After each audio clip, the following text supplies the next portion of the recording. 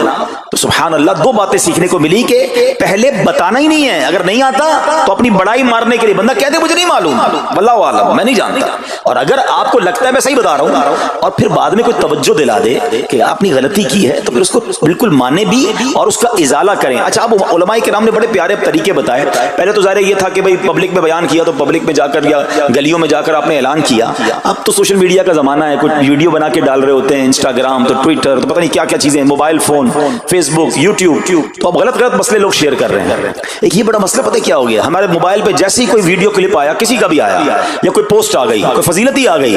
نہ چیک کرنا ہے نہ کچھ کرنا ہے, اس کو فوراً فارورڈ کر دینا ہے. حالانکہ اس میں بعض اوقات غلط مسئلے ہوتے ہیں, بعض اوقات غلط حدیثیں ہوتی ہیں, ہمیں پتہ ہی نہیں ہوتا, ہم سمجھتے ہیں آگے شیئر کر دیں. اچھا, شیئر کرنے والوں کا بھی بڑا مسئلہ ہے. اگر کوئی وظیفہ, کوئی نفل, کوئی بھی چیز ہے, خود پڑھنی نہیں ہے, آگے 100 لوگوں کو بھیج دینی ہے, پہلے خود تو پڑھو. اچھا, خود بھی پڑھنے سے پہلے کہاں چیک کروایا؟ تو پلیز یہ شریعت کے معاملات ہیں, اس میں بڑی غلطی ہو سکتی ہے. تو اگر آپ کو کوئی بھی چیز شیئر کرنی ہے تو بیسٹ آپشن یہ ہے کہ dawat-islami.net, یہ دعوت اسلامی کی ویب سائٹ ہے, اس پر ایک گیلری کا آپشن ہے, آپ وہاں جائیے, وہ مفتیان کرام سے چیک ہوئی پوسٹیں پڑی ہوئی ہیں, آپ وہاں سے پوسٹ اٹھائیں, اس کو شیئر کر دیں, بنداس کریں, کوئی ٹینشن نہیں ہے, کیونکہ وہ علماء نے چیک کی ہوئی ہے. مگر ہر آنے والی پوسٹ, ہر آنے والی ویڈیو